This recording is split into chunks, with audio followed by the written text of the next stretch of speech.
మాది మధ్యతరగతి కుటుంబము. అమ్మ నాన్నకి 2 అమ్మాయిలు. 7th క్లాస్ అయినా కూడా వాళ్ళ పాటలు, వాళ్ళు ఊర్లో చేసినటువంటి పనులను బట్టి ఆకర్షింపబడినాను. మరి రామకృష్ణ గారికి సాంబశివుడానికి ఎప్పుడు మీరు గన్మెన్ ఉన్నారు? నేను గన్మెన్ గా చెయ్యనే లేదు సార్. వాళ్ళు నాతో ఉన్న రిలేషన్ బట్టి. ఇద్దరితో పనిచేసినప్పుడు ఏం నేర్చుకున్నారు? సాంబశివుడు అయితే చాలా మంచి మనిషి. అసలుకి ఆయనను లాస్ట్ మూమెంట్లో కూడా చూడలేకపోయినాము. రామకృష్ణ గారు అయితే ఇంకా ఆయన అన్నం తినిపించడం కూడా చేసినాడు ఆఖరికి. కదమ్మా, 2 సంవత్సరాలు ఉండి మరి ఎందుకు బయటకు వచ్చావు? Health issue. అమ్మ వాళ్ళని చూసి ఆ సెంటిమెంట్కి లోపలికి వెళ్ళలేకపోయినాను. బయటకు వచ్చిన మాజీ నక్సలైట్ అందరూ బాగా సంపాదిస్తారు, డంపుల్లో డబ్బులు తీసుకొచ్చారని ఒక ప్రచారం ఉండేది. ఎవ్వరు తీసుకురాలేదు సార్. తీసుకొస్తే ఇప్పుడు ఎంతో మంది నక్సలైట్లు డ్రైవర్లుగా, హోంగార్డ్స్గా పొలాలు దున్నుకుంటూ కూలీ పని చేసుకుంటూ ఎవరి వరకు ఎందుకు నా వరకే చూసుకోండి సార్. నేను అంత పెద్ద లీడర్స్తో ఉన్నా నేను రూపాయి తెచ్చుకోలేదు. అందరికి ఇల్లులు వచ్చినాయి, ఫ్లాట్లు వచ్చినాయి, అన్నీ వచ్చినాయి.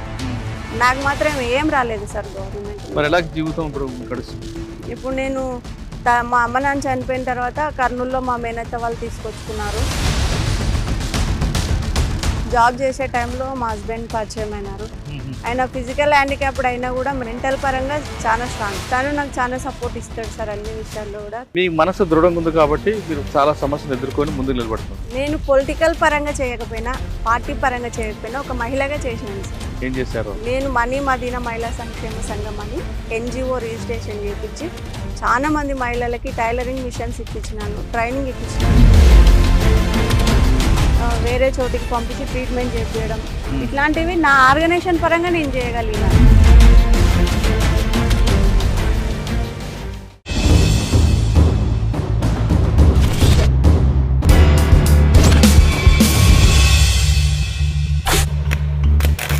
Welcome to crime confessions. గతంలో గ్రామాల్లో ఉన్న పరిస్థితి ప్రభావంతోనో లేదా పెత్తందారుల పోకూడలు నచ్చకో కొంతమంది యువకులు అడవిబాటు పెట్టారు. అడవులకు వెళ్ళిన తర్వాత అన్నులతో కలిసి పగలనక రాత్రనక అడవికి పరిమితి పేద ప్రజల అభివృద్ధి కోసం నిరంతరం కృషి చేశారు.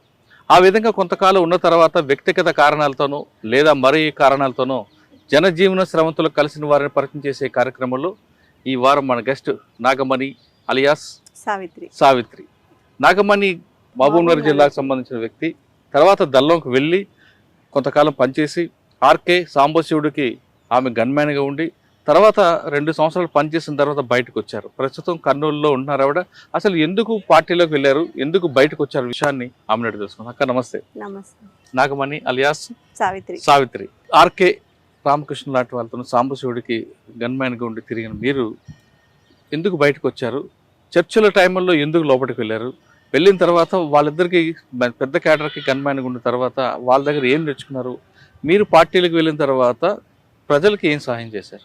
ఈ ప్రశ్న సమాధానం చెప్పే ముందు నాగమణి అలియాస్ సావిత్రి యొక్క కుటుంబ నేపథ్యం. మాది మధ్యతరగతి కుటుంబము. ఇద్దరమే అమ్మ నాన్నకి 2 అమ్మాయిలు. మా అక్క నాకంటే చాలా పెద్దది వయసులో, 10 years. నేను ఒక్కదాన్నే ఉండేదాన్ని, అక్క లేదు అప్పట్లో. నాకు ఎట్లా పరిచయం అంటే మా ఫ్రెండ్ వాళ్ళ పిన్ని ఉంది కదా, నేను స్కూల్కి వెళ్తున్న టైంలో అప్పుడు చర్చలు జరిగినాయి. అయితే 2005లో ఆ టైంలో చర్చలు 4 సార్. నేను వెళ్ళింది కూడా అప్పుడే. ఆ టైంలో ఎంత నేను 7th క్లాసే 7th క్లాసే అయినా కూడా వాళ్ళ పాటలు, వాళ్ళు ఊర్లో చేసినటువంటి పనులను బట్టి ఆకర్షింపబడినాను. ఏ ఊర్లో ఉండేవారు అప్పుడు? అంబడిపల్లి విలేజ్, లింగాల మండలం, మహబూబ్నగర్ జిల్లా. ఇప్పుడు నాగర్ కర్నూలు డిస్ట్రిక్ట్ వస్తుంది అది.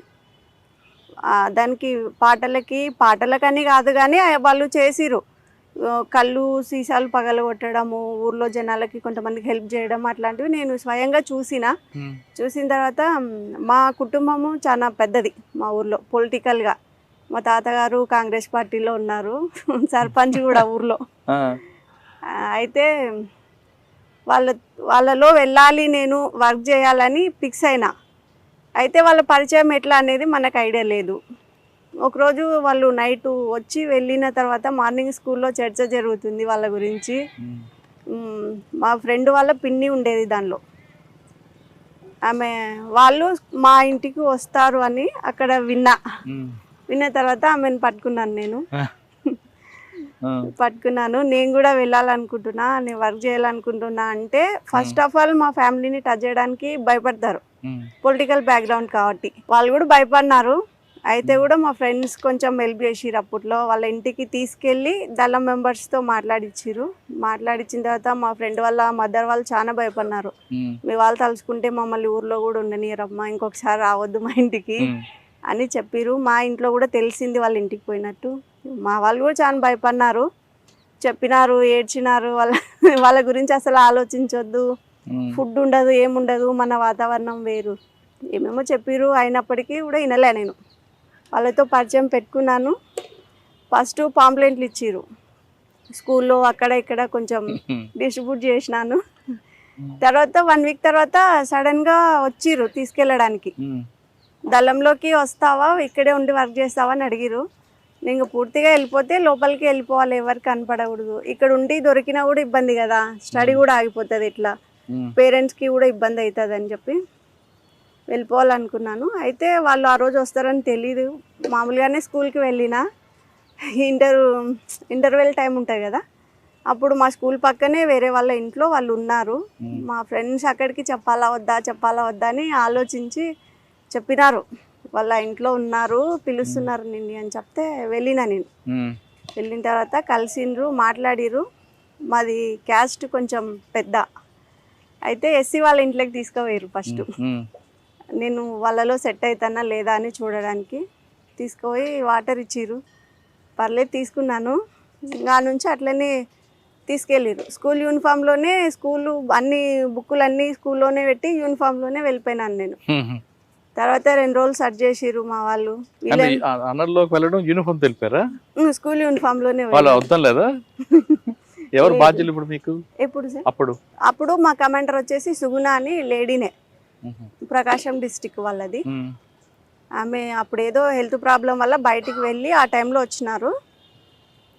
ఆమెనే తీసుకెళ్ళింది మమ్మల్ని. వెళ్ళడం అడవిలోకి వెళ్ళిపోయారా మీరు? వెళ్ళడము దళంలో ఫస్ట్ లోకల్ దళంలో చేసినాము, తెలకపల్లి దళం అని, దానిలో చేసినాము. దానిలో 2 మెంబర్స్, మా కమాండర్, 3 ఉండేవాళ్ళు. ఏం లేదు సార్, దానిలో ఊర్లలో మీటింగ్స్ కండక్ట్ చేయడము, విప్లవం గురించి వాళ్ళకి అవగాహన కల్పించడం, భూ పోరాటాలు చేసినాము, కళ్ళు సారా ధ్వంసం చేయడము, కొంచెం లేని వాళ్ళకి భూములలో ఎర్ర జెండాలు వాతడము, ఇయ్యడము, అట్లాంటివి చేసినాము. కేసులు కూడా బాగానే అయినాయి అప్పట్లో. అయితే మైనర్ అయినందుకు ఇప్పుడైతే నా మీద ఏం లేవు. అప్పుడు నేను మైనర్ కదా, సరెండర్ అయినప్పుడు కూడా మైనర్నే. ఎంతకాలం చేసావు అక్కడ? 2 సంవత్సరాలు. బయట అతి తక్కువ కాలం, 1 మంత్ 2 మంతే ఉన్నాను. అప్పటికి నేను బాగా ఫోకస్ అయినాను, చిన్న ఏజ్ లో వెళ్ళినా కాబట్టి కొంచెం రాలేదు సార్. నేను సరెండర్ అయ్యే రోజు వరకు వాళ్ళు గుర్తు రాలేదు నాకు బేసిక్ గా. అంటే పార్టీ వైపు, అందులో పార్టీలో మంచి కల్చరే ఉండేది అప్పట్లో. ఇప్పుడు బయట అయితే మీరు దాదాపు మోతలు ఇవే ఉంటాయి. ఇప్పుడు ఇబ్బంది పడలేదా? పడినాం సార్, చాలా సార్లు పడినాము. ఒకసారి ఎన్కౌంటర్ టైంలో చాలా ఇబ్బంది పడినాము. నీళ్లు లేవు, ఫైరింగ్ జరుగుతూనే ఉంది. నా వెపన్ వచ్చేసి మధ్యలో స్ట్రక్ అయిపోయింది, క్లోజ్ అవ్వట్లేదు, అది బుల్లెట్ బయటకు రావట్లేదు, మధ్యలో స్ట్రక్ అయింది. ఆ వెపన్ పట్టుకొని సుమారు అంటే 10 కిలోమీటర్లు వెళ్ళిపోయినాము. నడవడానికి కూడా శక్తి లేదు. ఆర్కే నా పక్కనే ఉన్నారు. నేను ఆయన గన్మెన్ కాదు, కానీ నేను సరెండర్ అయిన తర్వాత గన్మెన్ అని పోలీసు వాళ్ళు విడిదిచ్చేసినారు. ఆయనతో పాటు ఉన్నాను కాబట్టి. దళంలో నుంచి లోపలికి అడవిలోకి ఎప్పుడు వెళ్ళిపోయినాను అంటారు. అదే 2 months లోనే ఎన్కౌంటర్ అయింది సార్. తుమ్మలపెంట అనేసి ఊరుంది విలేజ్ లో, అక్కడ ఎన్కౌంటర్ జరిగింది. ఎన్కౌంటర్ లో పోలీసులకి పట్టుబడినాను. అయితే సివిల్ డ్రెస్ లో ఉన్నాను, యూనిఫామ్ ఉండదు కదా మనకి లోకల్లో ఉంటే. సివిల్ డ్రెస్ ఉండేది, వెపన్ ఉంది. అయితే వెపన్ వాళ్ళు పక్కకు నిలబెట్టారు, చిన్నపిల్లని అనుకొని పట్టుకొని పక్కన నిలబెట్టేసినారు. ఇంకా మా వాళ్ళు వెళ్ళిపోయినారు, మిగతా వాళ్ళు. అమ్మాయి దొరికింది, ఇంకా చనిపోయింది లేదు, హోప్ పెట్టుకొని ఏడవడం అంతా అయిపోయింది ఇంకా వాళ్ళది. అయితే మనం విడిపోయే ముందే ఎన్కౌంటర్ అవుతుంది అని మనకు ఐడియా ఉన్నప్పుడే కలుసుకోవడానికి ప్లేస్ చెప్పుకుంటాం ఫస్టే. ఆ ప్లేస్ను కూడా నాకు తెలీదు ఆ ఏజ్లో. ఆ రోజంతా ఫైరింగ్ జరిగిన దగ్గరే ఉన్నాను నేను. అక్కడ నుంచి కొంచెం పక్కకు వచ్చేస్తేనే ఊర్లో కాపలాదారులు ఉంటారు కదా సార్, వాళ్ళ ఇంటికి వెళ్ళిన. వాళ్ళ ఇంటికి వెళ్తే వాళ్ళే కాపాడిరు. నైట్ అంతా వాళ్ళ దగ్గరే పెట్టుకొని మార్నింగ్ తెల్లవారుజామున ఎవరు లేయక ముందుకే తీసుకెళ్ళి పక్క ఊర్లో వదిలేసి వచ్చిర్రు. అక్కడ నుంచి మళ్ళీ మేము దళాన్ని కలుసుకోవడం జరిగింది. అప్పుడు ఇంకా ఈ లోకల్లో ఉంటే డేంజర్ అని చెప్పి పార్టీలకు ఇచ్చేసి. మరి రామకృష్ణ గారికి సాంబశివుడానికి ఎప్పుడు మీరు గన్మెన్ గా ఉన్నారు?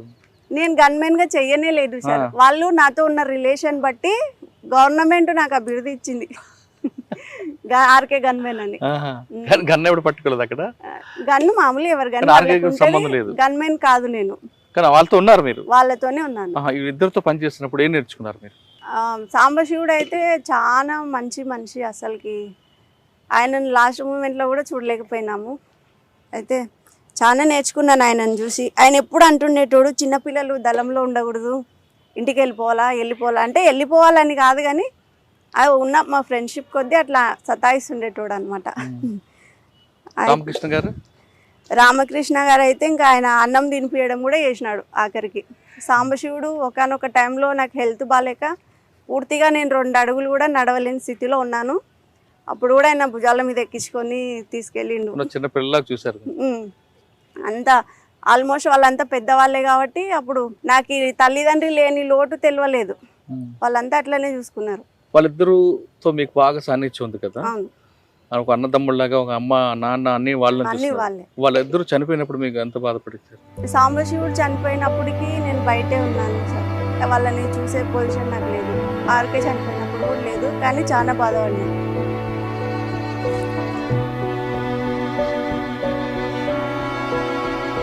అంటే కుటుంబం వాళ్ళని చూసుకున్నారు 2 సంవత్సరాలు.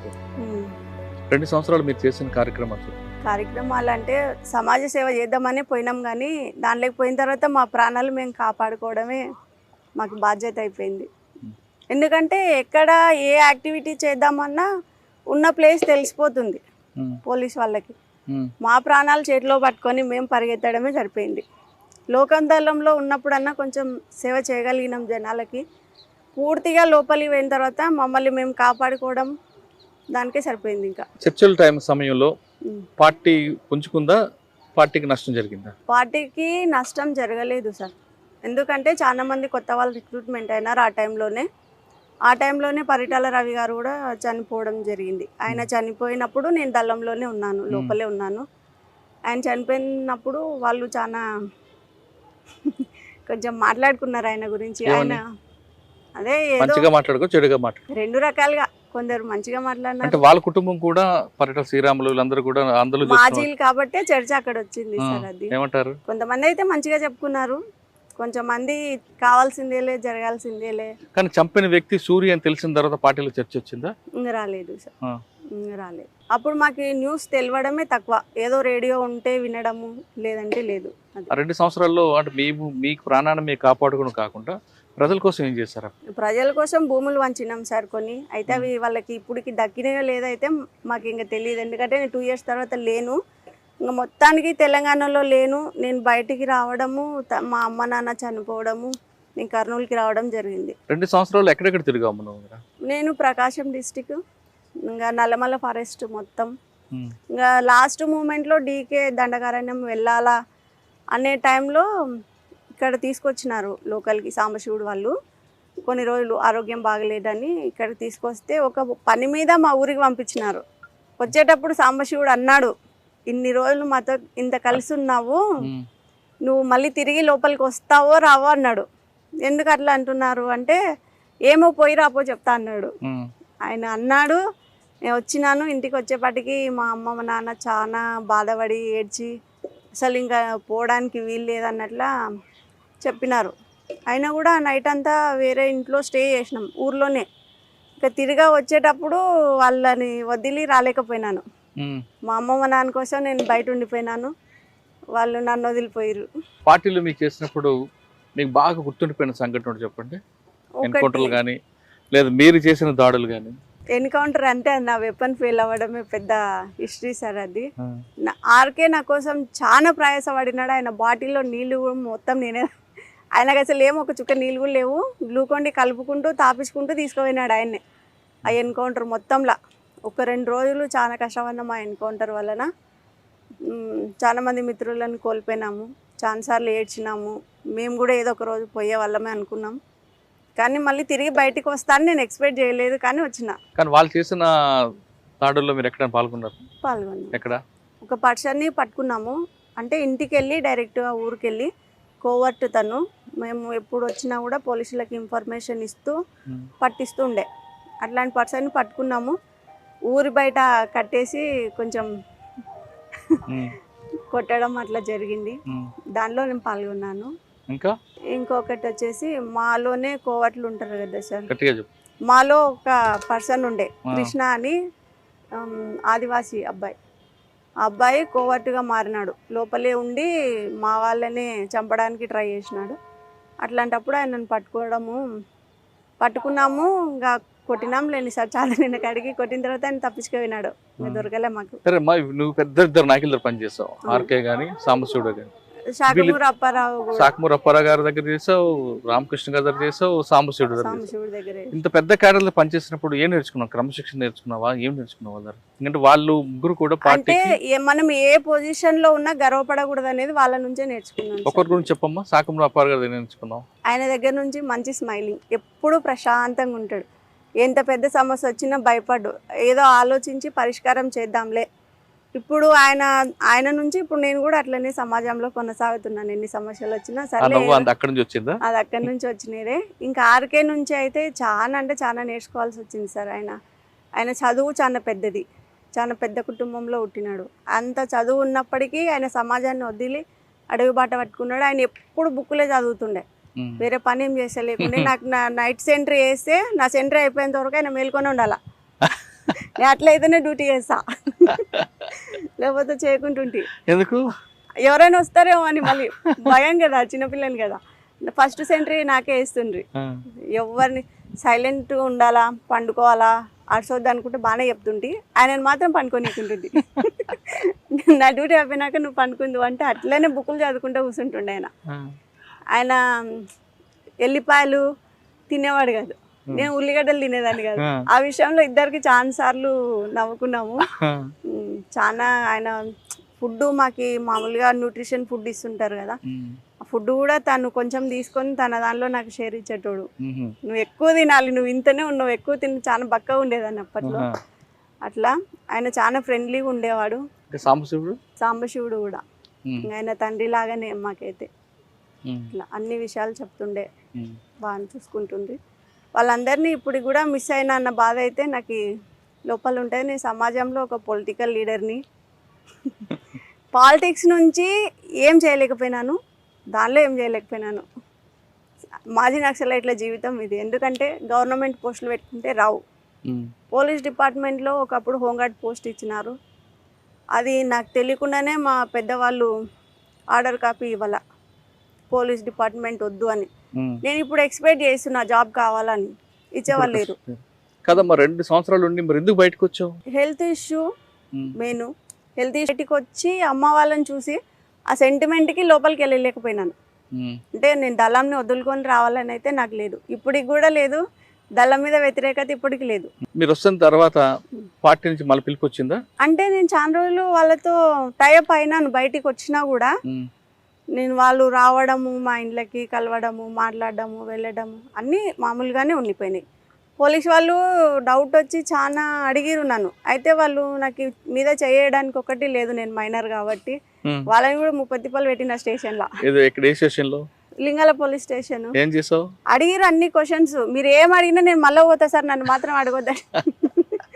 మీరు అడిగితే నేను ఒప్పుకోను, మీరు ఎన్ని అడిగినా నేను సమాధానం చెప్పను. నాకు అన్ని తెలుసు, తెలియని నేను చెప్పను, నాకు తెలిసినా నేను మీకు చెప్పను. కొట్టలేదా? ఇప్పుడు కొట్టలేదు సార్. నెల రోజులు పెట్టిరు స్టేషన్లోనే. భోజనం పెట్టారా? భోజనం పెట్టిరు. అప్పుడు ఎవరు ఎస్ఐ మీకు బాగా చూసుకున్నది? ఆయన ఏమో రెడ్డి సార్, ఆయన పేరు ఏం పేరు. మీకు బాగా ఇబ్బంది పెట్టిన ఆఫీసర్ కానీ బాగా చూసుకున్న ఆఫీసర్ ఎవరన్నా గుర్తున్నారా? ఎవరు ఇబ్బంది పెట్టలేదు సార్, అందరూ బాగానే. బాలు నాయక్ ఎస్ఐ అని బల్మూర్ స్టేషన్లో చేస్తుండే ఆయన. మేము దళంలో ఎక్సర్సైజ్ చేయడము, ప్రాక్టీస్ చేయడము వీడియో ఆయన దగ్గర ఉన్నింది. ఆయన మా వాళ్ళని తీసుకొచ్చి చూపించిండు, స్టేషన్లో కూర్చోబెట్టి మీ అమ్మాయికి రాళ్ళని చెప్పిర్రు, ఏం తెలియదు అని చెప్పిర్రు. ఆహా. అసలు ఆమెకు భూమి మీద నూకలు ఉన్నాయి కాబట్టి ఉన్నది, లేకపోతే ఉండే మంచి కాదు, ఏజ్ తక్కువ ఉంది కాబట్టి ఏం చేయలేకుంటున్నాము, చూడండి ఆమె యాక్టివిటీస్ అని ప్రొజెక్టర్లో అది టీవీలో పెట్టి చూపించినారు. VCR లో మా వాళ్ళే నోరు ముక్కున్నారు ఇట్లా. అంటే మేము గన్స్ తో చేయడము అవన్నీ దాంట్లో ఉందా వీడియో ఉందా మీ దగ్గర? మా దగ్గర లేదు సార్. అప్పుడు స్టేషన్ లో కూడా మాకేం ఇలా చూపించిర్రు, మా వాళ్ళే నమ్మలా. అది ఇప్పుడు కూడా మర్చిపోను సార్ ఆ సంఘటన. గురునాయక్ సార్ ఎస్ఐ అప్పట్లో మేము సరెండర్ అయినప్పుడు. సరెండర్ శ్రీనివాస్ రెడ్డి చూపించారా? ఎస్పీ. ఎవరు? కొత్తకోట శ్రీనివాస్ రెడ్డి గారా? ఆయన ఏమన్నారు? ఆయన హోమ్ గార్డ్స్ ఇంటర్వ్యూ అప్పుడు వచ్చినారు. ఆయన వల్ల నువ్వు ఎందుకు వెళ్ళావు అన్నాడు, తిట్టలేదా? లేదు సార్. ఇంకా ముత్తయ్యనేమో సిఐ ఉండే సార్ అచ్చంపేటలో, ఆయన కూడా అడిగిండు, గన్ను కూడా పెట్టిండు. మా అమ్మని కూర్చోబెట్టి పక్కన నీ కూతుర్ని చంపేద్దునా అని అంటే మా అమ్మ ఏడ్చింది. భయపడద్దు వాళ్ళు చంపర్లే అని చెప్పి. చంపేటోళ్ళు అయితే ఇటు దాకా తేరలే. అసలు యాక్చువల్గా అంటే నేను బయటికి వచ్చిన తర్వాత 2 నెలలు అజ్ఞాతంలో ఉన్నా. నేను బయటకు వచ్చినా ఎవరికి తెలియదు. 2 నెలల తర్వాత మా సిస్టర్ మ్యారేజ్ ఉంది. అప్పుడు మ్యారేజ్కి నేను అటెండ్ అయినా ఎట్లయినా ఇన్ఫర్మేషన్ పోతుందని, వాళ్ళ ఇంటి దగ్గర రాకూడదని నేనే స్టేషన్లో వెళ్ళి సరెండర్ అయినాను డైరెక్ట్. తర్వాత జైలుకి వెళ్ళావా? లేదు సార్. అప్పటికి చిన్న పిల్లవు కాబట్టి బయట పంపించారు. అది బయట పంపిన తర్వాత ప్రశాంతంగా ఉందా జీవితం? పర్లేదు సార్, నాకైతే ఏం ప్రాబ్లం లేదు. సాధారణంగా బయటకు వచ్చిన వ్యక్తులు నయం కలుస్తుంటారు, మీకు కలిసాడు? లేదు లేదు సార్, అసలు వాళ్ళని నేను చూడనే లేదు. కాదమ్మా, బయటకు వచ్చిన మాజీ నక్సలైట్లు అందరూ బాగా సంపాదిస్తారు, డంపుల్లో డబ్బులు తీసుకొచ్చారని ఒక ప్రచారం ఉండేది. ఎవరు తీసుకురాలేదు సార్. తీసుకొస్తే ఇప్పుడు ఎంతో మంది నక్సలైట్లు డ్రైవర్లుగా, హోమ్ గార్డ్స్గా పొలాలు దున్నుకుంటూ కూలీ పని చేసుకుంటూ, ఎవరి వరకే ఎందుకు నా వరకే చూసుకోండి సార్. నేను అంత పెద్ద లీడర్స్తో ఉన్నా నేను రూపాయి తెచ్చుకోలేదు. గవర్నమెంట్ నాకు రివార్డింగ్ ఫండ్ అని 25,000 సరెండర్ అయినప్పుడు ఇచ్చింది. ఇంకా అది తప్ప నుంచి నాకు గవర్నమెంట్ నుంచి ఇప్పుడు దాకా ఒక్కటి కూడా వచ్చిందే లేదు. అందరికి ఇల్లులు వచ్చినాయి, ఫ్లాట్లు వచ్చినాయి, అన్నీ వచ్చినాయి. నాకు మాత్రం ఏం రాలేదు సార్ గవర్నమెంట్. జీవితం ఇప్పుడు గడుస్తుంది. ఇప్పుడు నేను మా అమ్మ నాన్న చనిపోయిన తర్వాత కర్నూలులో మా మేనత్త వాళ్ళు తీసుకొచ్చుకున్నారు. నేను అక్కడికి కూడా రానని చెప్పిన, ఒకదాన్నే ఉంటాను, మా ఇంట్లో నేను ఉంటాను, నా పని నేను చేసుకుంటానంటే వాళ్ళే తీసుకొచ్చిరు ఇక్కడ బలవంతంగా. హాస్పిటల్లో వర్క్ నేర్పించినారు, నర్సింగ్. ఆ తర్వాత జాబ్ చేసే టైంలో మా హస్బెండ్ పరిచయం అయినారు. ఆయన ఫిజికల్ హ్యాండిక్యాప్డ్ అయినా కూడా మెంటల్ పరంగా చాలా స్ట్రాంగ్. మనం అంత స్ట్రాంగ్ ఉండలేం, ఆయన ఉన్నంత స్ట్రాంగ్. తను నాకు చాలా సపోర్ట్ ఇస్తాడు సార్ అన్ని విషయాల్లో కూడా. తల్లిదండ్రులు లేకపోయినా వీళ్ళ ఇంటికి వచ్చిన తర్వాత ఆ ఫీలింగ్ లేదు నాకు, అమ్మ నాన్న లేరు అన్న ఫీలింగ్ లేదు.